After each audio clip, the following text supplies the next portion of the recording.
Hello and welcome to Blade Break channel, where we will be playing Flesh and Blood using the Flesh and Blood online page. This is the unofficial online client. Big shout outs to the creators. So guys, give it a try if you haven't already. So basically on this channel we will be focusing on testing multiple different decks using that particular site. Sometimes we will be opening boxes and maybe discussing the meta or new cards spoiled on the new sets. But for now, we will be focusing on testing out the decks and in particular the decks that are in current meta in preparation for the nationals. So today we will be starting with testing out the Briar deck, and yeah, let's have a first game and see how it goes. Of course, I will be posting the deck list in the description below the video if you want to check that out. The deck that I will be using. Before the games, I will be trying to discuss the sideboarding, of course, and during the games, I will be trying to give you the commentary, the reasoning behind some decisions, or sometimes just talk stupid stories to keep you entertained. So that's that, and let's go into our first game of the day. So for our first game of the day, we will be playing against the Viserai.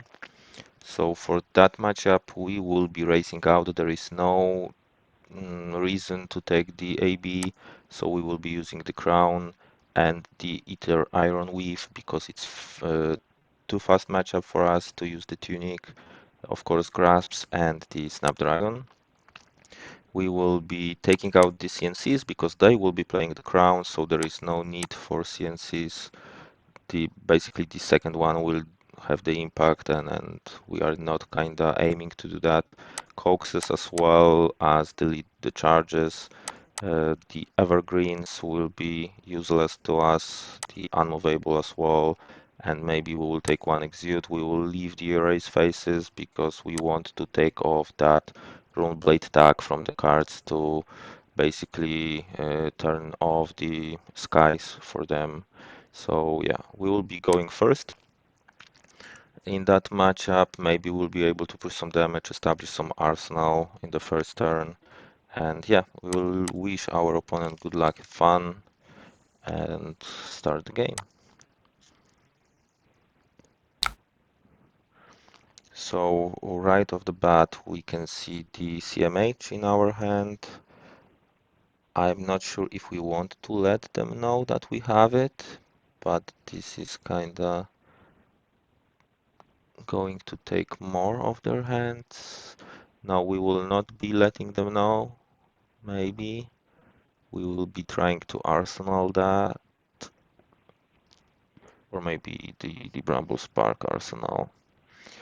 So yeah, we of course want to get rid of the lightning press, so we will have to attack with the snatch.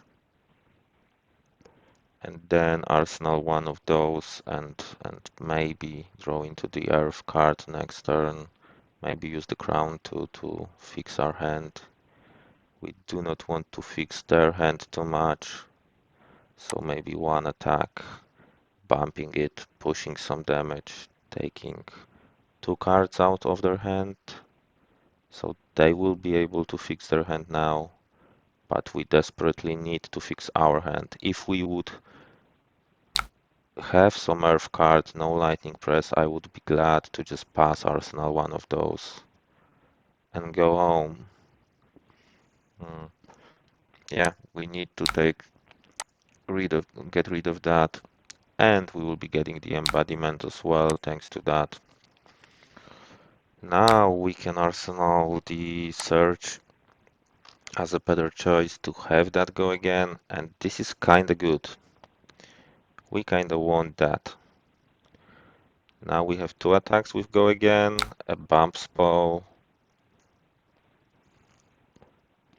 and they just passed playing the Rune Blood incantation. So that's actually great for us. the slow game on their part. So yeah, we will just take off with that.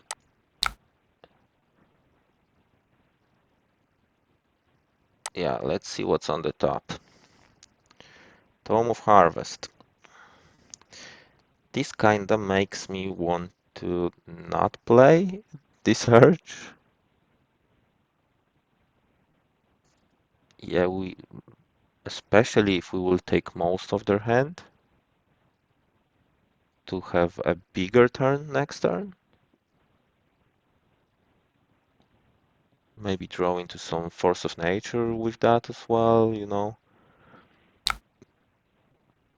Nah, now they have too much of the hand. So now we want to play that search. Yeah, this is a race, remember. And they are using the equipment first. And they need to take damage or accept that they will be not playing too much of the cards on their turn.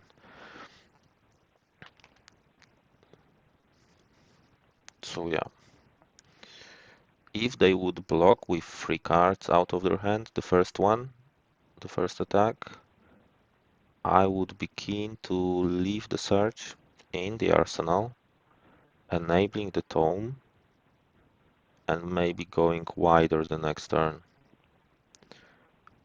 But now I'm afraid that I will make a big pressure, take no damage that turn if I leave that in arsenal, and I will just fall behind in the race. So I need to keep the pressure on.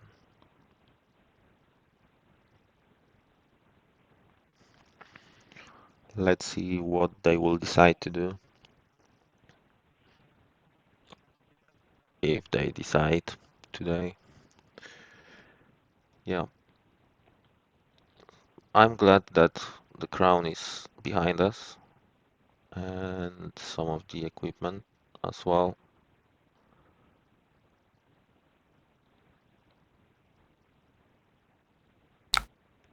Okay, so they are taking the damage.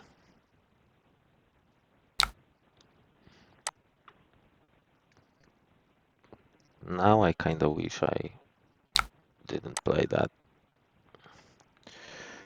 Especially that we have a force of nature.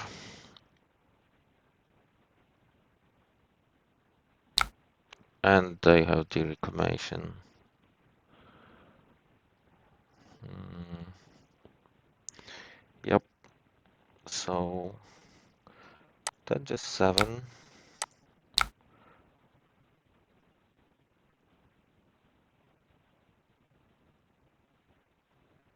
I guess we can.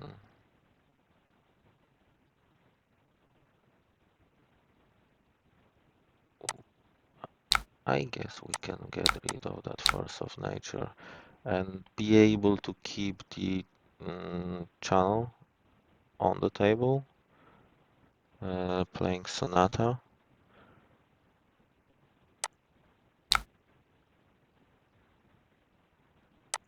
So for one more turn, we will be able to keep the channel alive, not waste our crown on the way. I'm just wondering if we should pay 4 or 6 if we draw to an attack that costs us, or even not, but with go again, we can then attack with Rosetta. So I will be paying 4. Yep, 2 attacks and 1 that costs money. So I will be arsenaling that one and try to push with that one now to potentially take off the Run Blade ability or their hand again. And since we are 10 life ahead, taking off their hand and having the channel on the table still is not so bad. and an arsenal. Now that's a bad one. Let's see what's on the top. Another channel. So that's a good one for us.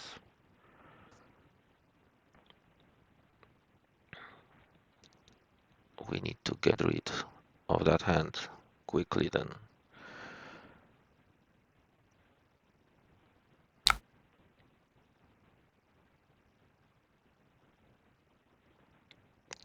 No blocks.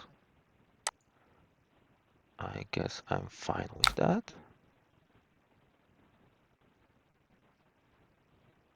So then again, I will play another attack and crack that boots so fast. Yeah, of course. I can see that you like your hand. So if you like it that much,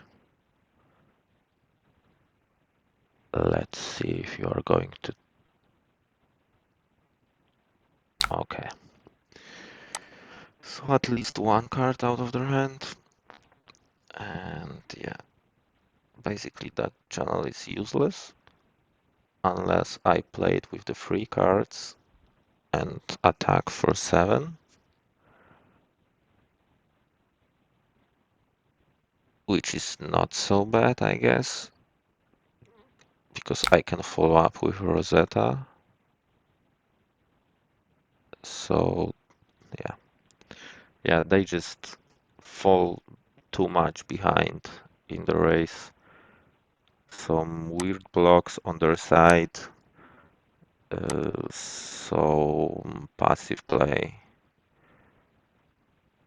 I'm guessing that, yeah. I wonder why they took so much damage on that turn, especially with that hand, and then finally decided to block with one card. If they had no follow-up for that one, so they could block with one more, play that, and arsenal. So yes, so some weird decision on the Runeblade, the player side. Usually it's much more close when it comes to that matchup, and it's kind of 50-50, I would say. The Viserai have the ability to, you know, like the damage output on the Viserai side is much more sustainable, and the Briar is kind of clunky sometimes, so Viserai sometimes can be defensive for a while and wait for that particular clunky turns, or just straight out win in the race, because the damage output on the Viserai side can be sick as well.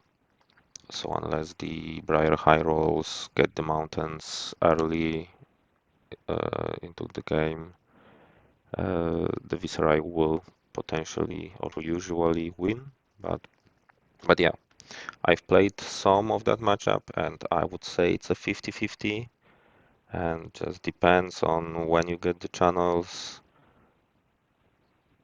uh, and if you have good erase faces sometimes.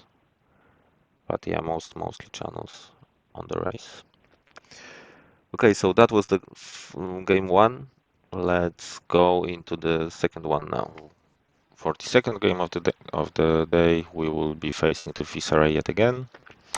We will be going first, and we will just replicate the equipment and the approach to the sideboarding as well as in the previous game. So yeah, let's wish them good luck, have fun, and start the game. So the idea still remains the same. We will be just racing with them, and we will see if we can push some damage on the first turn, starting from drawing some cards. Now let's maybe enable the Gloom Veil. See what they do. At least one rune chant went through. They will give us 2 cards.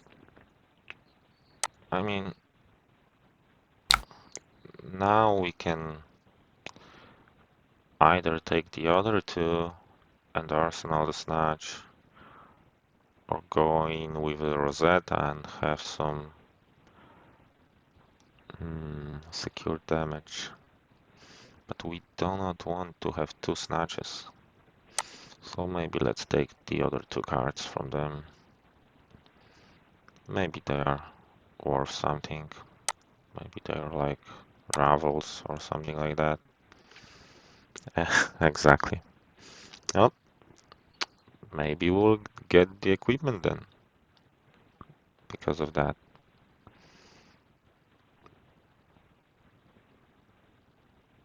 So, will you give me the Ravel or not, sir? You will. And the skies. So that's a win for me. I mean, that's a good one. We basically took 2 Ravels and 2 skies. This is great. We just need to worry about 1 more Ravel. And ourselves we got the Force of Nature with the Lightning Press, so handsome go against, so we may be able to do some shenanigans with that. We can even block with Crown to kind of fix a hand. Maybe we will get something different with that. Okay, so they do not have go again on that one. And I will be fixing my hand. Snatch stays. I will get rid of that one. And the Scar will be enabled. And that's just perfect. That's just perfect. So now we will be playing the Force of Nature, and we will be playing the enabled Scar. And they will not block. So we will pump that out. See what happens. Maybe we will get some pumps. So that's that. So now we will go wider. That's a mess up. Tome of Harvest. Good, because we will have the arsenal established. That's giving me that tome. But they will block that. Okay.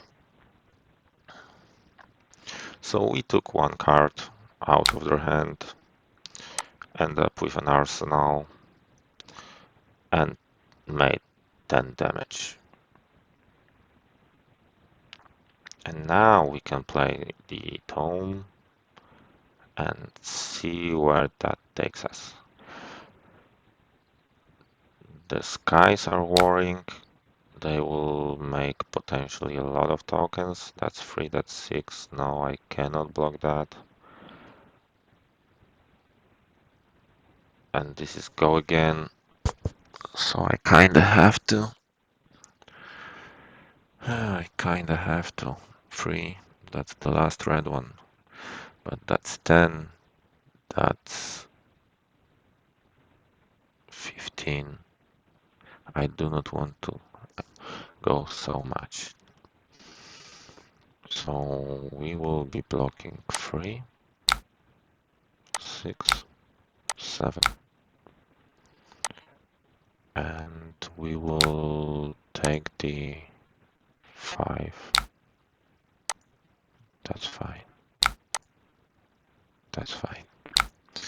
So now let's go wider. Okay. Scar for a Scar enabled. That's good. We can arsenal that and follow up with a 5. I guess. So yeah, we will do that.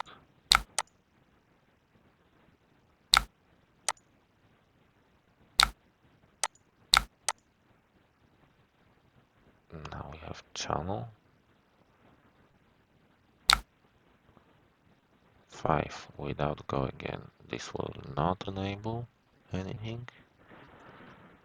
So maybe I will just take it and repay them with the erase phase to filter out the hand. I'm guessing I'm doing that. This is not as bad. Yeah. Undo that. Sorry. You've seen too much, sir. You've seen too much.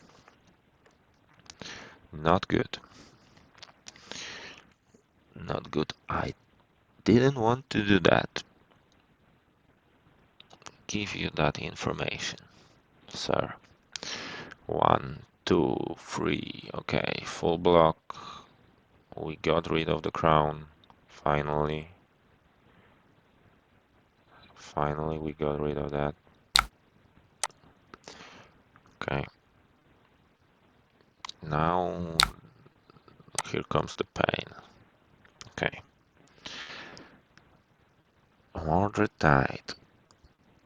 Now we kinda have to take a lot of damage. This does not have go again. So maybe with the boots, let's just block out that take 4. Yeah, the boots. Last ravel. In 16 cards, you got 3 ravels, 3 skies, red. Nice. Okay, okay, sir. Okay, sir. That's really, really bad. Really, really bad. Let's play this out. Let's see what's on top.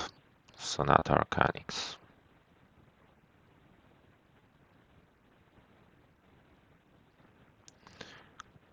It would be good to draw that with the snatch. Play it. Give go again to this one.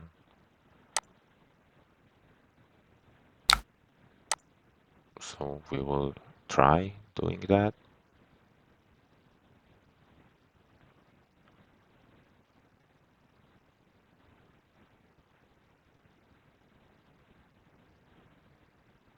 And we can follow up with the Exude and Rosetta if we do not get anything.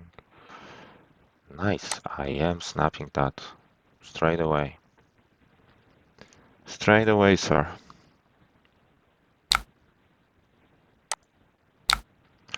And I am playing that Sonata. And I am playing again. 7 again.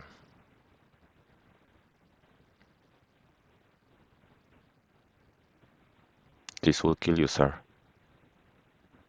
This will straight out kill you, sir. You had to block. This has go again. Sir. Rookie mistake. I mean, that was just straight out greedy. I mean, potentially we would have lost that game if they just wait out a bit, block the snatch, sing the sonata on top. I don't know. Not sure. Anyway, kinda clunky game. As I mentioned on the first game, this matchup can be clunky for Briar. The hands that I got sometimes were a bit weird, and you could see that I was falling behind. We were able to, yeah, kind of catch up, but almost didn't. So thanks again. That was the second game of the day. We will be finishing up this day. We will, of course, be posting more episodes with the testing of the Briar deck as well as some different decks. So thank you guys for staying in. Have a good night. And remember to like the video, to subscribe to the channel. I'm just starting out and this will help me a lot. So if you can, if you liked the matchups, if you liked the video, let me know. Maybe comment on mistakes that I've made during the gameplay. I will be glad to learn and see those. Sometimes you will be able to catch up more than me during the gameplay, so that would be good. Thanks again and see you guys. Cheers.